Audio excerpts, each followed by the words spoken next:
Well, hello everybody. John Hunt here from marketingplanguide.com for another edition of our free Monday Marketing Plan Q&A program. We do this every Monday. Our next pre-submitted question is, how do I get the word out about my startup daycare preschool? The first question I have for you is, what do you already know about your potential customers? What is it that you already know about your potential customers? Well, we know that in a daycare preschool situation, there's a couple of factors that will play into this scenario. And the first is that it's geographic. Most parents will not drop off their young children at a daycare that's 50 miles away, unless the only particular variance might be is they may drop them off near where they work. If they don't work close to home, then they may take their kids and drop them off near work. But still, that same thing would apply to your marketing. The location of the daycare is really going to drive where the customer base is going to come from. And it'll either be from a residential area surrounding it or perhaps local businesses that have workers who need to have daycare in that particular area.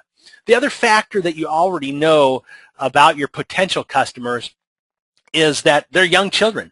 But your target market is probably the parents. So you already know these factors. So that helps hone down and get the strategies for doing this a little bit more targeted. The first thing that seems real obvious is when you do a geographically based business, that local zip code direct mail may be a good option. Now, this can also be kind of expensive. If you're a startup operation, you may want to hold off on this particular piece until you maybe have some of your messages that you're going to do tested a little bit better through other strategies or other media strategies. So a second one might be door hangers, and again, you can get for a fairly low cost, you can get some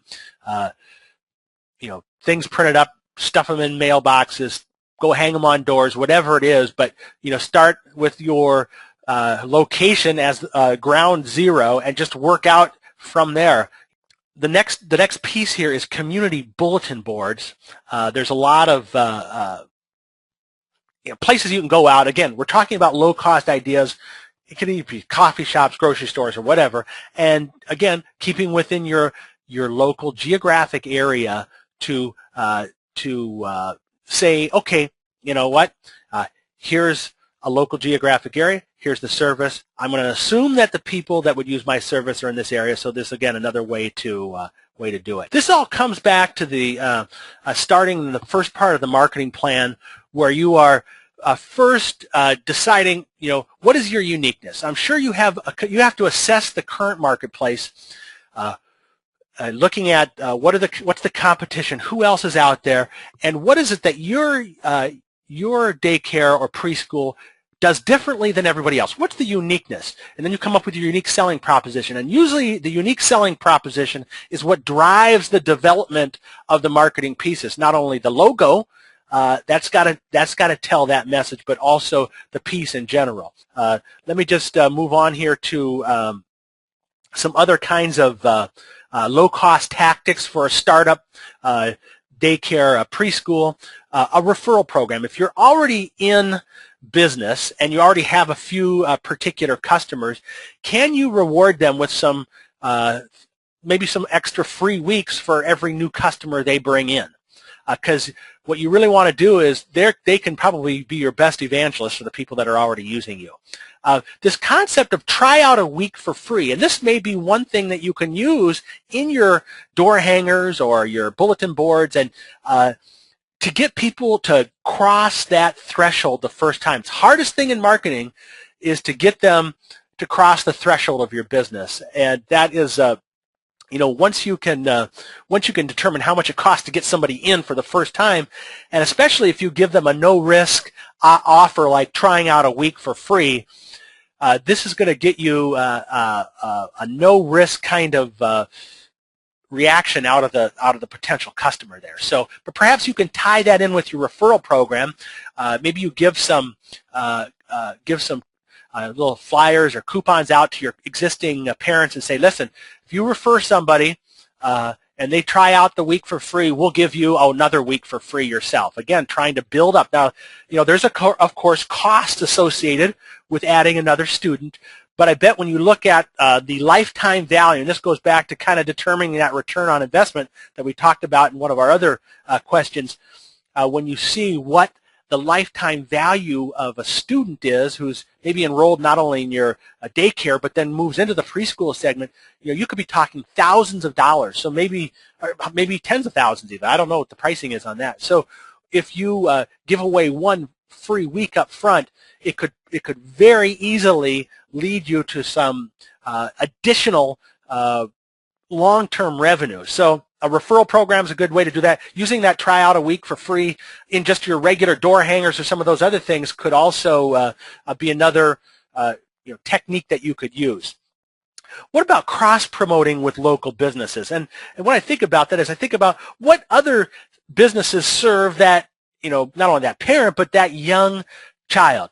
Perhaps it's a dance studio or a gymnastics studio. They're not competing with you directly, but I bet if you got to know the owner of the local gymnastics studio and said, hey, listen, I'm going to give you a tryout a week for free coupon for anyone you refer in over to my daycare. Would you like to offer to my daycare customers, try out a gymnastics class for free or whatever? Just figure out, maybe simply having your business cards over on their counter and theirs on yours. But try to cross-promote with some local businesses, again, that deal with that geographic area. Typically, gymnastics studios or dance studios will, have a local geographic footprint. Another thing is to talk to the HR department of close company. Well, in those businesses are the parents of the people that may need your service. But if it's a larger company and it's located pretty close to you, go talk to the HR department, because HR has to deal with the issues of the employees and say, listen, if you have some employees that have kids, I'd like you just to give them this opportunity. Maybe if there's even an opportunity, maybe for employees of a large enough company, you give a small discount of some sort. And let the HR department offer that as a benefit to their particular employees. So another great way, doesn't cost you much. Maybe you have to make a phone call, maybe you have to show up in person, but if you have your idea for them put in place, you'd be surprised. There's probably other businesses as well. Another thing to do is to talk to real estate agents.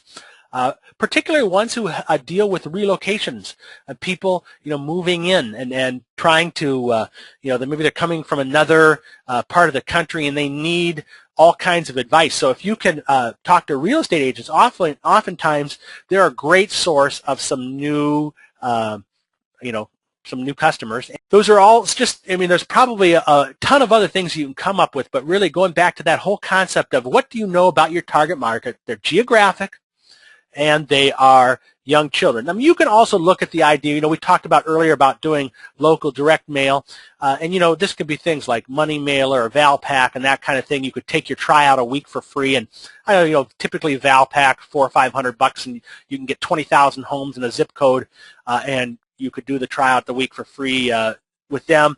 Again, you're spending $400. You go, well, what if I get no response? Well, you might not. That's why you want to, maybe work on your offers before you do that. But really look at that that idea of taking and they cover geographic, even your local newspaper too. And if you're brand new, maybe just send a little article to your local newspaper saying, hey, we're a brand new daycare preschool, announcing here, here's my picture and here's where we're located, here's our hours, and you'd be surprised the local paper might just throw that in for an article. So those are all ways that you can do it, and I think again, you're focusing on who your target market is and then shaping the tools to fit them. Just so you know, we do this every Monday from 3 o'clock to 3:30 p.m. Central Time. You can watch the replay at marketingplan.com/questions. So typically by the end of Tuesday, sometime by Wednesday morning, we get the replay of this week's program up.